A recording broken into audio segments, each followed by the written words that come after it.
Hello. We're going to work through a hamstring stretch today. And all you'll need is a place to lie down. You don't have to be on the floor for this. I like working on the floor on my yoga mat because it's who I am. But you can also do this from the bed or from the couch. And I would recommend having a strap. This is a yoga strap. It's a really common prop that we work with in the yoga studio. If you don't have a yoga strap, which I know many of us don't, you could work with household items like a dog leash. You could work with a necktie, if you're okay putting your foot on a necktie. And then another idea would be a belt, like a waist belt that you wear around your waistband to keep a pair of pants from sliding down. Pretty much just anything that has some length and some tension that you're willing to put at the bottom of your foot and to also pull on with your hands. Once you've got that in hand, come on down to your back and set your feet down with your knees bent. I've got socks on. I like to wear toe socks. Maybe you can see me wiggling my toes. You're welcome to wear socks. I like to have my toes kind of independent of one another, which is why I wear toe socks. But I'm also down in my basement. It's November. Well, it's October. It's almost November, but it's a little bit chilly down here. So I'm gonna keep my socks on for this. And we're gonna get started on the right side. So take your strap or whatever you're using as your strap and bring it into your two hands so that you've got some strap between your two hands and you're gonna have two tails. So you'll have one tail that's coming out of one hand, another tail coming out of the other hand. Forgive me if this feels like really rudimentary explanation. I think you'll appreciate it as we get progressively more into this. Pick up your right foot. You're gonna loop the strap around the bottom of the right foot. So the portion between your hands is gonna go around the bottom of the right foot. And you're gonna kick your right foot into that strap. Let's briefly talk about placement of the strap at the bottom of the foot. It can really be anywhere. You could have it around the arch of the foot. I wouldn't recommend reaching it towards the heel unless that felt way better to you. I'd recommend more around the middle arch, or if it's comfortable on your toes and on your bones, to have it looped around the toe mounds of your right foot. That might be an even better place because as you pull on the strap and give tension to your leg, you get a little bit of movement at the ankle this way. As you pull your foot towards your face, you're getting a little bit more dorsiflexion through the ankle, which means a little bit more of a stretch down the back of the calf, and a stretch down the back of the calf a lot of times translates into a stretch down the back of the thigh, the hamstrings. So think about where you want to place the strap, find a place that feels comfortable.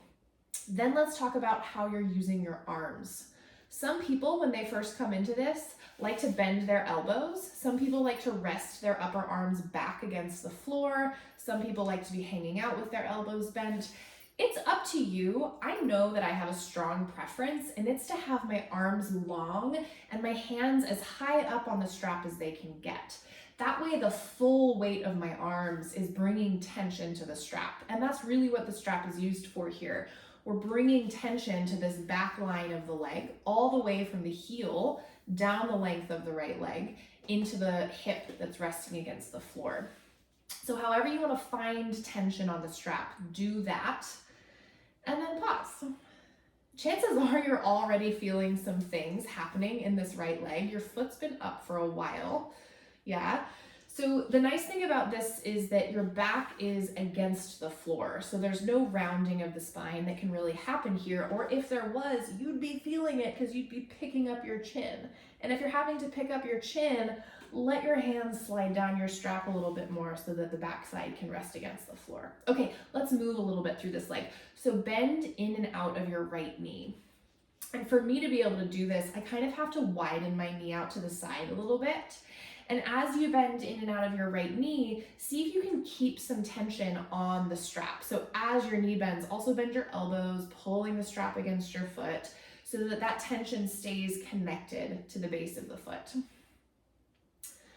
Do this 1 or 2 more times. And then re-extend however much you can through the right knee. Now, I forgot to mention placement or orientation of the leg in the air. I like to encourage folks to bend their knees enough so that the right heel can be stacked over the right hip joint. So for some of us, That's a full extension. We can really extend our leg here and find that stack of heel over hip. But for some of us, when our leg is fully extended, it has to be out front, which is totally fine, but it means that we might not be getting a really big stretch through some of the tissues at the back of the leg. So bend your knee enough so that you can pull that heel back and stack heel over hip. For those of you that struggle with hamstring mobility or feeling like you've got tight hamstrings, this is a pretty helpful edit for you because you can still put tension on the strap by drawing the strap towards the floor, but you can allow for as much bend in the knee to get your hip in this position. Okay, so we've got our foot lifted again. Let's pedal in and out through the ankle a couple of times. So gas pedaling through the ankle or maybe swiping the ankle side to side a few times. If you want to add back in some bending in and out of the knee, you can. Yeah. And then we're going to find a place to pause. And I want you to really create a sense of tension through the arms into the foot by way of the strap.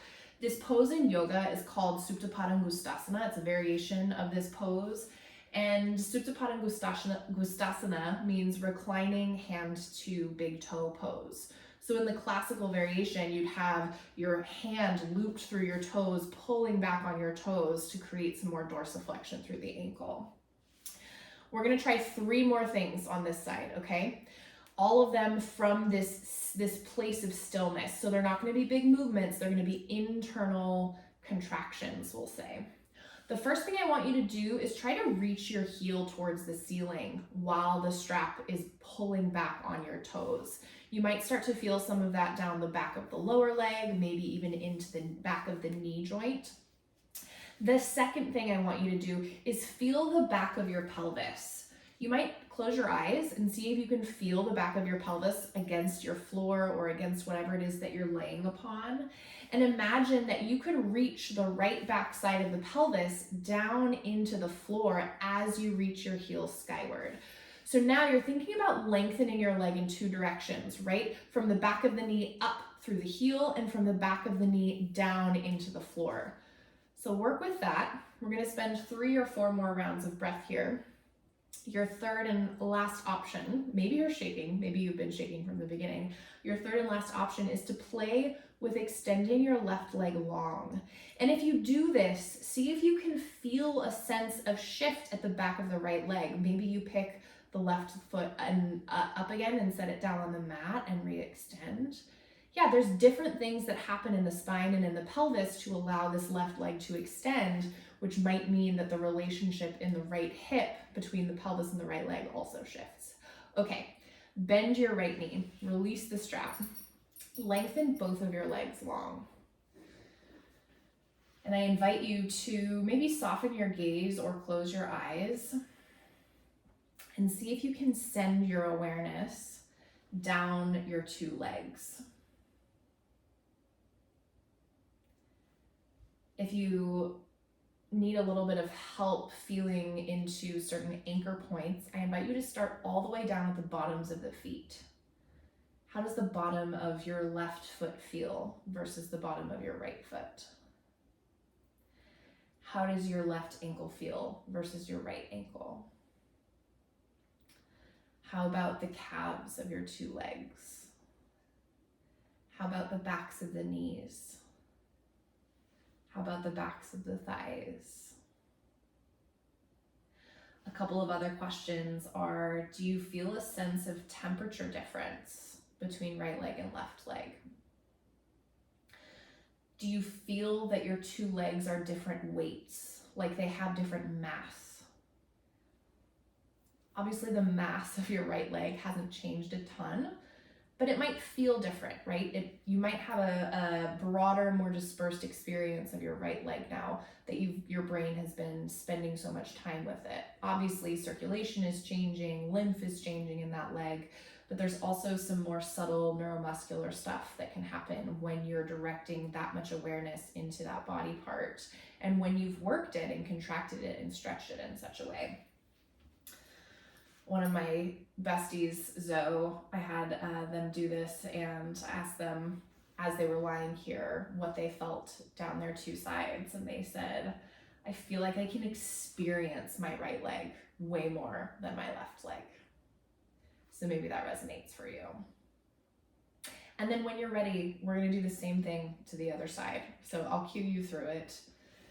Bend your knees, set your feet on the mat, grab your strap. Bring your strap into your two hands, and then you're gonna loop that strap around the bottom of the left foot and kick the left foot, excuse me, towards the ceiling. Woo! Right away, I notice differences between my two sides. So again, choose where you want your strap to be placed. It could be around the toe mounds of the foot. It could be around the arch of the foot. And then you're gonna give tension to the strap. So for me, that means choking up and keeping my arms long and strong so that as they weight back towards the floor, I'm pulling the top of my foot. I'm pulling my toes back in the direction of my face. You also, again, want to think about bending your knee enough so that the right heel is stacked, the left heel is stacked over the left hip. Yeah. So get yourself organized, find your starting position here.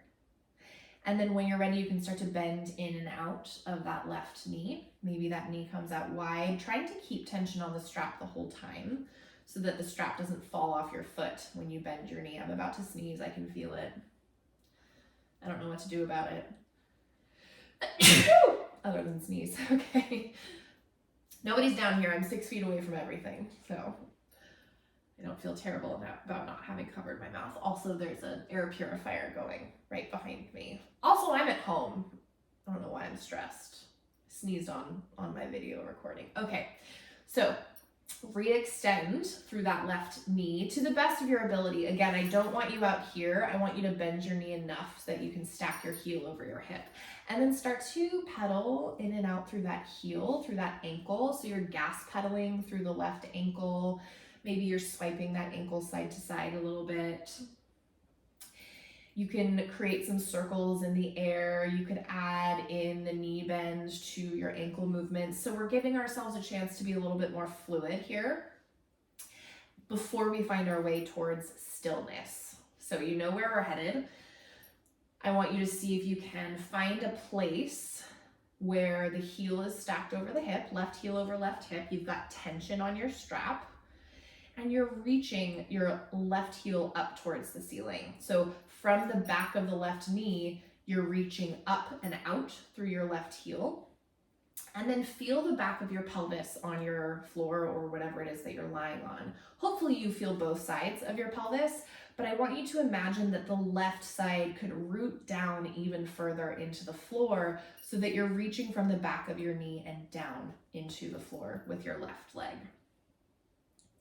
Reach in both directions. Imagine that your leg could get long in both directions.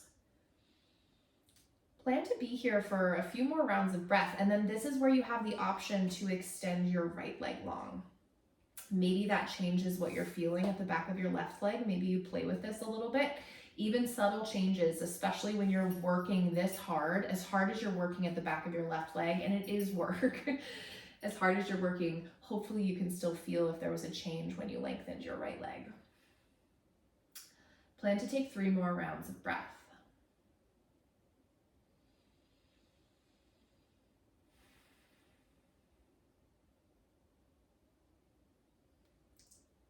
Shakety shake, shake, shake. Okay, you can bend your left knee, unloop your strap, lengthen both legs long. Set your strap or whatever you're using as your strap off to the side. And then one more time, sending your awareness down to the bottoms of your 2 feet, into your 2 ankles, into the calves, the backs of the knees, and the backs of the thighs.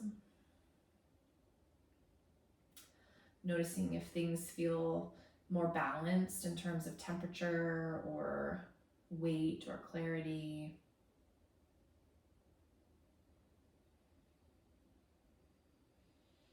And then when you're ready, you can turn to one side and press yourself up. And then go about your day. That was a pretty big hamstring stretch. So hopefully it helps you to feel like you've got some more freedom of movement, especially in the back of the legs, the back of the hips. and I'll see you again sometime.